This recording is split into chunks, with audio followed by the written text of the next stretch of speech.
পাঁচজন ব্যক্তির কাছ থেকে জোর করে হলেও দোয়া নেবেন। এই পাঁচজন ব্যক্তির সাথে যখন সাক্ষাৎ হয়ে যাবে, আপনি তাদের কাছ থেকে দোয়া নিতে কখনোই ভুলবেন না। প্রয়োজনে কিছু হাদিয়া দিবেন, তাও দোয়া নেবেন। কারণ এই ব্যক্তিগুলো এতটাই পাওয়ারফুল যে ওরা আল্লাহর কাছে দোয়া করলেই আল্লাহ পাক সেই দোয়াটা কবুল করে নেয়। আল্লাহ পাক তখন তাদের খালি হাত আর ফেরত দেয় না। এই ব্যক্তিগুলো কারা দেখেন? এক নম্বর হলো মা বাবা। এটা আমরা সবাই জানি যে মা বাবার দোয়া করলে মা বাবার দোয়া ফেরত যায় না।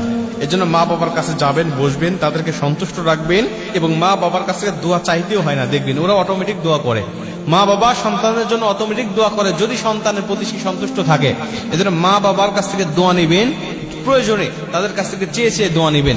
এটা হলো এক নম্বর। দুই নম্বর হলো মুসাফির ব্যক্তি, যারা মুসাফির, যারা বিভিন্ন জায়গায় সফররত অবস্থায় থাকে, এই মুসাফির ব্যক্তির কাছ থেকে দোয়া নেবেন। কারণ আল্লাহ মুসাফিরদেরকে এতই ভালোবাসেন যে ওদের জন্য 4 রাকাত বিশিষ্ট ফরজ নামাজগুলোকে আল্লাহ 2 রাকাত করে দিয়েছেন।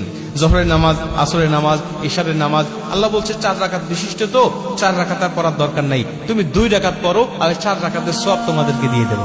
কারণ সফরে যে কষ্টটা হয়, ভ্রমণে যে কষ্টটা হয়, এটা যারা সফর করে তারাই বোঝে, বাদ বাকি কেউ বোঝে না। এজন্য আল্লাহ পাক এই কষ্টটা বুঝে আল্লাহ পাক তাদের 4 রাকাত নামাজকে 2 রাকাত করে দিয়েছে। এজন্য এই মুসাফিররা যখন আল্লাহর কাছে দোয়া করে, আল্লাহ পাক তখন তাদের দোয়াটা কবুল করে। মুসাফিরের সাক্ষাৎ যখন পাবেন, তাদেরকে প্রয়োজনে কিছু হাদিয়া দিবেন, প্রয়োজনে তাদের কাছ থেকে বলবেন যে আমার জন্য একটু দোয়া করেন, আল্লাহ পাক অবশ্যই তাদের দোয়াটা কবুল করবে। 2 নম্বর।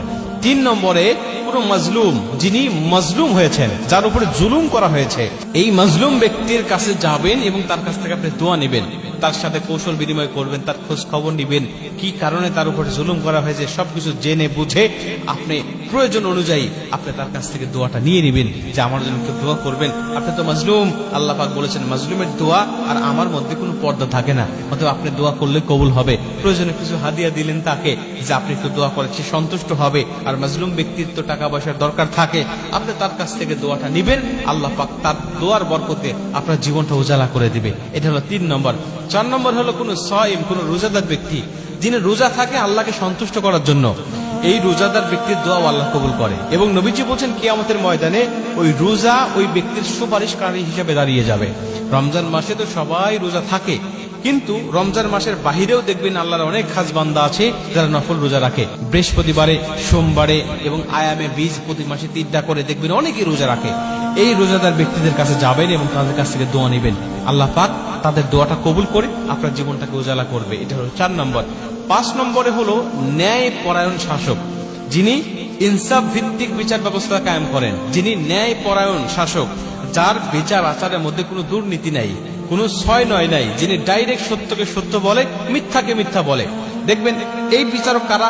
আমরা ভাবি যে শুধুমাত্র মনে হয় দেশের যিনি প্রধান বিচারক তিনি, বা তিনি যিনি প্রধানমন্ত্রী তিনি, না, এটা হতে পারে আপনার ইউনিয়নের চেয়ারম্যান, এটা হতে পারে মেম্বার, এটা হতে পারে এমপি মন্ত্রী, অথবা হতে পারে সমাজপতি, যিনি সমাজের বিচারগুলো করে থাকে, মানুষেরা তাকে বিশ্বাস করে বা তাকে ভালোবাসে অথবা তার কাছে বিচার আচারগুলো দেয়। আর উনি যদি ছয় নয় না করে সরাসরি সঠিক বিচারটা করে, যিনি দোষী তাকে দোষী সাব্যস্ত করে, যিনি নির্দোষ তাকে নির্দোষ প্রমাণ করে, এটা যদি হয়ে থাকে তাহলে বুঝে নেবেন উনিও ন্যায়পরায়ণ শাসক।